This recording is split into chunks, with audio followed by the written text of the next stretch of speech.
Bumbling Biden gets humiliated at the southern border, and even CNN had to admit it. We're going to see his disastrous visit and the protests that greeted him. We're going to see what was in that scathing letter the Texas governor gave to him. And make sure to stick him to the very end of this video when we'll find out how the latest polls show that the nation appears to have finally turned on Biden. You are not going to want to miss this. No, you're not looking at the slums of a third world nation. This is an actual city inside of the United States of America, El Paso, Texas. Since Biden took office, he has intentionally opened the floodgates at the southern border, and a record number of migrants crossing our border illegally has responded to that tacit invitation.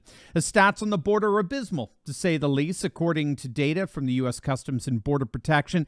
President Trump oversaw the lowest illegal border crossings in nearly 50 years. In 2017, there were 415,517 instances of illegal border crossing. That was the lowest since 1971. Since Biden assumed office in just 2 years, there have been an estimated 4 million illegal border crossings, which is, again, according to the U.S. Customs and Border Protection, an all-time high. So obviously he's been avoiding the southern border, or he's sent Kamala there, which, of course, we all remember that disastrous trip back in the summer of 2021 when Cackle's Kamala made her own trip to El Paso, only to be greeted by tons of protesters excoriating her for waiting so long to visit the border and the Biden administration's total and complete incompetence there. Harris saw signs such as Trump won and F Biden, and how many little girls need to be raped before this administration declares the border crisis a crisis, and if the vice president could hear their screams. Well, now Biden is seeing basically the same thing, although with apparently more attention to pulling off a Stalin-esque propaganda photo shoot. That became particularly apparent when it was reported that Democrat-run El Paso was deliberately clearing out large migrant encampments from their downtown streets ahead of Biden's visit. Since last week, police were reportedly moving hundreds of migrants to less visible areas of the city, all as violent crime has spiked in El Paso since the onslaught of migrants descended upon it. But they did everything they could, again, to turn this visit into a Stalin-esque visit, like to Ukraine, you know, the once breadbasket of the world that was turned into a desert by Stalin and his collective farm project that caused millions of people to starve to death as a result. Biden was greeted by Texas Governor Greg Abbott, who handed Biden a scathing letter denouncing his administration's disastrous handling of the southern border. Abbott wrote, quote, "Your visit to our southern border with Mexico today is $20 billion too little and 2 years too late.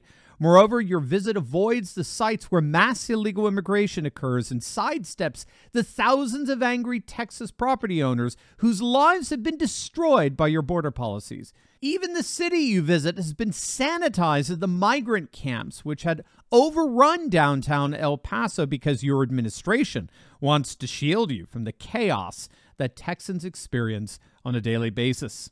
This chaos is the direct result of your failure to enforce the immigration laws that Congress enacted. Under President Trump, the federal government achieved historically low levels of legal immigration. Under your watch, by contrast, America is suffering the worst illegal immigration in the history of our country. Your open border policies have emboldened the cartels who grow wealthy by trafficking deadly fentanyl and even human beings. Texans are paying an especially high price for your failure, sometimes with their very lives, as local leaders from your own party will tell you if given the chance. All of this is happening because you have violated your constitutional obligation to defend the states against invasion through faithful execution of federal laws. Halfway through your presidency, though, I could finally welcome you to the border. When you finish the photo ops in a carefully staged, managed version of El Paso, you have a job to do. That was brilliant. That was absolutely brilliant. And then he lists out 6 or 7 points of action that Biden needs to take immediately. I don't think any of us are holding our breaths on that, of course.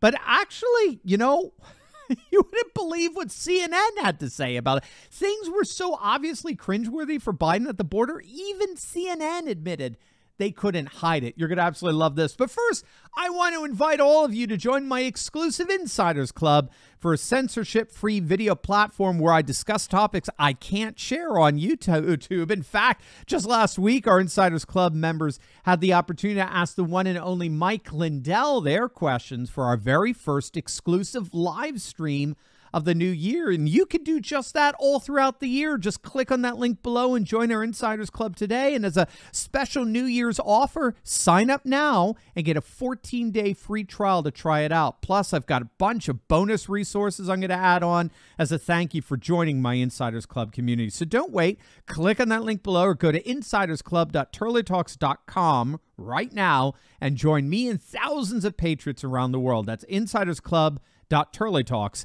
The very nature of Biden's visit to the border was so cringe that even CNN admitted in their headline that the visit was, quote, tightly controlled. That's right. In other words, it was scripted. It was choreographed. It was, in effect, a simulated visit. It wasn't real, as Governor Abbott pointed out in his letter to him. But that's just where it started. CNN actually, I kid you not, they actually criticized Biden for not meeting with any actual migrants, even though this trip centered on visiting a migrant respite center. Again, this is from the CNN article, quote, Biden spent several hours in El Paso in his first visit to the southern border as president, following growing outcry and criticism that he had not yet seen the crisis created by the record number of migrants trekking to the border firsthand. Again, keep in mind, this is CNN saying this. But that brief visit appeared largely focused on enforcement issues and speaking with border enforcement personnel. Reporters on the ground did not see any migrants at the respite center during the president's visit there, nor along the motorcade routes throughout the afternoon. Asked to explain the thinking behind having Biden visit this specific center and ultimately not meeting or interacting with any migrants there, a senior administration official told CNN, well, there just weren't any at the center when we arrived. All completely coincidental. They haven't had any today. Yeah, right. Completely coincidental. If you what a coinkadink. It's funny how many coincidences follow the Democrats around. So strange. Even CNN recognized that this crisis at the border is ultimately going to sink the Democrats. They can only flail around so long. A recent poll published by NPR found that a majority of respondents believe that what we're seeing at the southern border is indeed nothing less than an invasion, which of course it is. To enter a nation by permission is immigration. To enter it without permission illegally is an invasion. Isn't that what we're telling Putin? And polls consistently show that upwards of 60 to 70% of the American population remain very concerned about how inept Biden has been in handling the southern border. So we'll obviously keep an eye on how things develop here. But if Biden thought he was going to be assuaging any concerns about his disastrous immigration policy by this tightly controlled visit, he can think again. But then again, if things get worse, he can always send Kamala. As always, make sure to smack that bell and subscribe button. You'll definitely want to check out my latest video on the top 5 concessions agreed to by McCarthy for his speakership. You're not going to want to miss it, so make sure to click on the link, and I'll see you over there. God bless.